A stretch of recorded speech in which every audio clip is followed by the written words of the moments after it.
আসসালামু আলাইকুম রহমতুল্লাহ।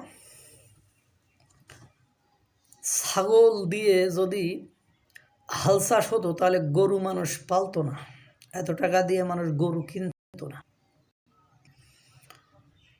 আজকে দুঃখ ভারাক্রান্ত মন নিয়ে বলছি, বাংলাদেশের মতো একটা নির্লজ্জ দেশে বসবাস করাটাকে আমি আমার ডিকশনারিতে সবচেয়ে একটা নিকৃষ্ট শব্দ বা নিকৃষ্ট ব্যক্তি হিসাবে আমি আমাকে নিজেকে বিবেচনা করছি। ঢাকা বিশ্ববিদ্যালয়ের টিএসসির পাশে মেট্রো রেলের পিলারের সাথে শেখ মুজিবুর রহমানের যে গ্রাফিতি বা ছবিটি ছিল সেটা মুছে ফেলা হয়েছিল, সিটি কর্পোরেশন সেটা মুছে ফেলেছিল। আজকে কিছু হিরোইনছি গাঞ্জাটি, তাদের চুলের স্টাইল, তাদের কথা বলার ধরন, এদের কুশিক্ষা যে কোন লেভেলে পৌঁছাইছে, তারা সেই গ্রাফিতি বা সেই ছবিটি আবার আঁকছে। একে সেখানে সর্বোচ্চ হলে 20 জনের মতো ছেলে মেয়েরা জুতা নিক্ষেপ করছে। আমি বাংলাদেশ সরকারের বর্তমানে দায়িত্বপ্রাপ্ত ব্যক্তিদেরকে বলতে চাই, ক্ষমতার যদি কোনো দিন রদবদল হয়, ওই পিলারগুলোতে আজকে যারা এই শেখ মুজিবের এই গ্রাফিতি জুতো নিক্ষেপকে প্রতিবাদ করল না, তারা তাদের লিডারদের যদি ছবি এঁকে এইভাবে অন্য কেউ জুতা নিক্ষেপ করে, তখন কেমন লাগবে এটা একটু উপলব্ধি করা দরকার বা উচিত বলে আমার মনে হয়। ওখানে যারা জুতা নিক্ষেপ করেছে, আপনি বাংলাদেশের যে পাঠ্যপুস্তক বা বই পুস্তক আছে, সেখানে ইতিহাসের পাতায় শেখ মুজিবুর রহমানকে আপনারা 7ই মার্চের ঐতিহাসিক ভাষণ সহ মুক্তিযুদ্ধে বা মুক্তিযুদ্ধ পূর্ববর্তী যত আন্দোলন হয়েছে, 6 দফা বলেন, গণ অভ্যুত্থান বলেন, 71-এর মুক্তিযুদ্ধ বলেন, 52-র ভাষা আন্দোলন বলেন, সেখানে তাকে মহানায়ক হিসাবে তুলে ধরা হয়েছে। অথচ এই বই পুস্তকে যাকে মহানায়ক হিসাবে তুলে ধরেছেন, সেই মহানায়কের গ্রাফিতি এঁকে যখন কিছু উচ্ছৃঙ্খল বান্দর, কুশিক্ষাপ্রাপ্ত পিতামাতা যাদেরকে বিন্দু পরিমাণ শিক্ষা দেয়নি, সেই নিম্ন কোয়ালিটির ছেলেরা, যাদের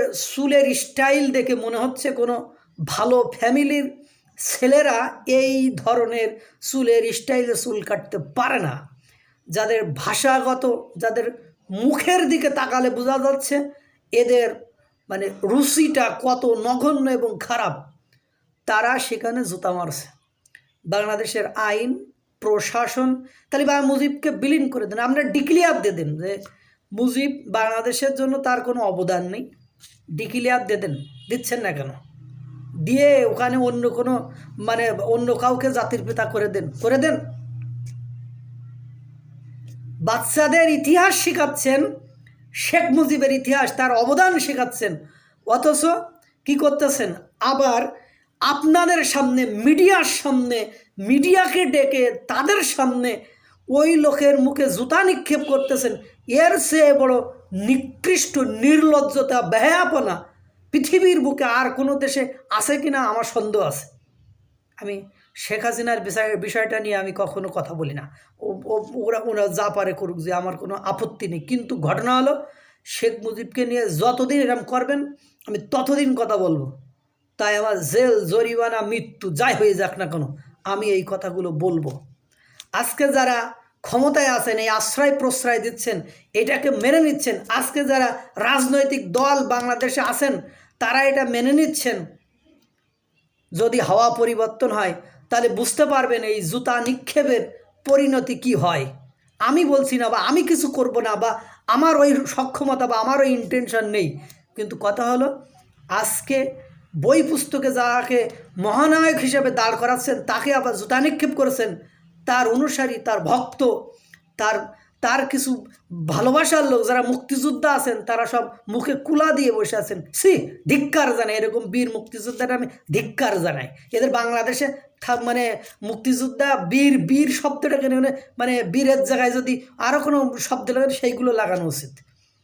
যে যার নেতৃত্বাধীন, যার কথায় তারা সংগ্রাম করেছে, যুদ্ধ করেছে, বা যাকে যাকে জিয়াউর রহমান পর্যন্ত সম্মান জানাইছে, যাকে কর্নেল রশিদ যে খুন করার সময় ছিল সেই পর্যন্ত বলছে তাকে জাতির পিতা মেনে নিতে আমার অসুবিধা নেই, যাকে বঙ্গবীর কাদের সিদ্দিক সহ ফজলুর রহমান সহ সকলেই এখন যারা বেঁচে আছে, এখনও রানিং যারা মুক্তিযোদ্ধা আছে, এখনও বেঁচে আছে, যারা মানে সংগ্রামের সাথে যুক্ত ছিল, তারা কেউ অস্বীকার করতে পারে না। আর এই দুধের শিশু যাদের গাল টিপলে দুধ বেরোয়, তারা ওখানে গ্রেফাতি আইকে ছবিতে জুতা নিক্ষেপ করতেছে। আর বাঙালি জাতি, বাঙালি অন্য জায়গায় ঠিকই তো লাঠি সুটা পুলিশ নিয়ে আক্রমণ করতে, আর এই জায়গায় বাঙালি জাতি কুলুপ মুখে দিয়ে বসে আছো। এই বাঙালি জাতির কপালে যে কি আছে, শুধু ওয়েট অ্যান্ড সি, অপেক্ষা করেন। দেখেন না ওদিকে আরাকান ধরছে, এদিকে ভারত ধরছে, অর্থনৈতিক ক্লাবস হয়ে গেছে, লক্ষ লক্ষ মানুষ বেকার হয়ে গেছে। এর ফল আল্লাহ তাআলা নিশ্চিত মানুষের কপালে বর্তে হবে। আল্লাহ তাআলা সকলকে ভালো রাখুক, সুস্থ রাখুক। আসসালামু আলাইকুম ওয়া রাহমাতুল্লাহ।